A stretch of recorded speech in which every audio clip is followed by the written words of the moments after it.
चलिए फिर देखते हैं 5 बेस्ट क्वेश्चन जो आपकी परीक्षा में पूछे जाते हैं। जरा देखिए पहला क्वेश्चन क्या कर रहा है, ये रूट में 72 दे रखा है, ठीक है ना, फिर प्लस के रूप में फिर रूट में 72 दे रखा है, फिर प्लस के रूप में फिर 72 दे रखा है, फिर डाट डाट करके ये एन तक होता है, ठीक है ना।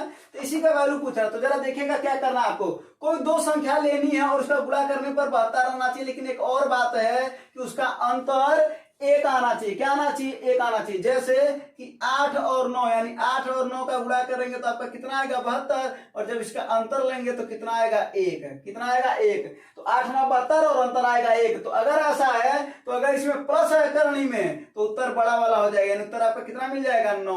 अगर यहाँ पर माइनस होता तो आपका आंसर होता 8। आपको आंसर पता चल गया कि नहीं पता चल गया? एक और क्वेश्चन देता है, अगर इसी रूट की जगह पर अगर 12 हो प्लस रूट 12 हो, अब आपका आंसर दिख गया होगा कि नहीं दिखा? अभी दिख गया ना। क्या करेंगे? 4 3 12, 3 और 4 का गुणा करेंगे तो 12 हो जाएगा, और इसका अंतर कितना आ जाएगा? 1 आ जाएगा। अगर प्लस है तो उत्तर बड़ा वाला, अगर यहाँ पर इसकी जगह पर माइनस होता, इसकी जगह पर माइनस होता तो आंसर क्या होता? आपका 3 हो जाता। कोई दिक्कत नहीं है। तो एक सवाल देता तो सवाल लगा दीजिएगा जरा सा, 30 माइनस रूट 30 माइनस रूट 30, इसका आंसर कमेंट में बता दीजिएगा, ठीक है ना। चलिए अगला क्वेश्चन देखते हैं। देखिए अगला क्वेश्चन क्या कर रहा है, अगला क्वेश्चन कर रहा है √2 दे रखा है। क्या दे रखा है? √2, फिर √2 दे रखा है, फिर √2 दे रखा है, ऐसे कहां तक दे रखा है? अनंत तक।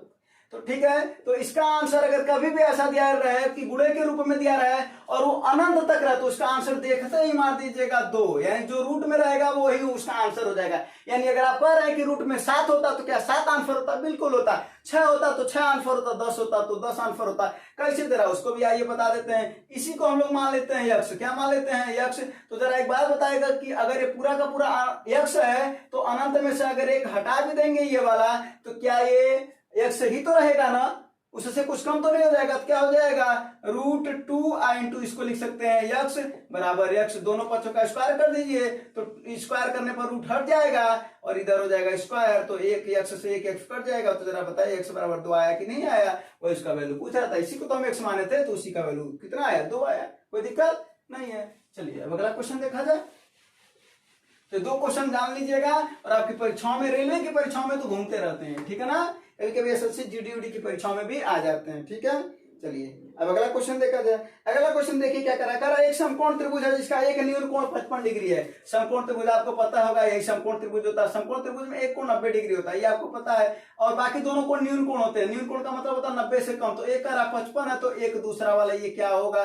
कोई दिक्कत नहीं है। आपको पता है कि तीनों कोणों का योग कितना होता है? 180। यानी अगर ये ए है, बी है, सी है तो कोण ए प्लस कोण बी प्लस कोण सी इक्वल टू कितना होता है भैया? 180। जरा देखिए क्या क्या दे रखा है, 55 प्लस 90 प्लस कोण सी को 100 मान लेते हैं, और 180 के बराबर है तो 180 में से घटा दीजिए इसको कितना हो जाएगा? ये 145 हो जाएगा ना। तो 145 इसमें से घटा देंगे तो कितना आ जाएगा आपका? 35 डिग्री आपका आंसर हो जाएगा। कोई दिक्कत नहीं, आपको डी वाला, ठीक है ना।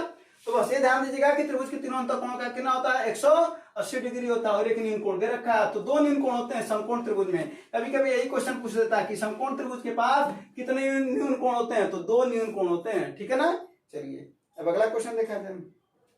अगला क्वेश्चन देख करके मार सकते हैं। करा tan a plus cot a बराबर 2, कितना दे रखा है? cot a बराबर 2 दे रखा है, ठीक है ना। तो पूछ रहा है tan square a plus cot square a का वैल्यू क्या होगा? ये भी 2 होगा। क्या होगा? 2 होगा। इसका भी आंसर कितना होगा? 2 होगा। अगर आप पूछ रहे हैं कैसे, तो जरा देखिए a का वैल्यू आप 45 रख दीजिए। कितना रख दीजिए? 45। तो tan 45 का वैल्यू आपको पता है 1 होता है। cot 45 का भी वैल्यू कितना होता है? 1 होता है। 1 और 1 2, यानी जब वहां पर सेटिस्फाई कर रहा तो यहाँ पर भी सेटिस्फाई करेगा।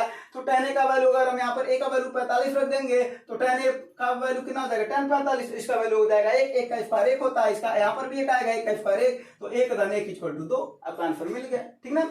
आप इस तरीके से भी कर सकते हैं कि tan a आप प्लस इसको cot पता है ना, tan का उल्टा होता है तो 1/tan a हो जाएगा। कोई दिक्कत नहीं है। तो अगर एक बात बताए, इसी को हम x माना तो x प्लस 1/x बराबर 2, यही ना। तो x का मान अगर 1 रखेंगे तो 1 धन 1, 1/1 1 ही ना होगा, तो 1 धन 1 बराबर 2। तो अगर यानी x का वैल्यू 1 पर सेटिस्फाई हो रहा है तो यहाँ पर भी रख देंगे तो 1 का स्क्वायर धन 1 का स्क्वायर इक्वल टू तो ही तो होगा ना। तो आप दोनों तरीके से लगा सकते हैं। तो ऐसे सवाल में ना आप पूर्ण रख करके लगाएगा, कई सवाल आपके लग जाएंगे, ठीक है ना।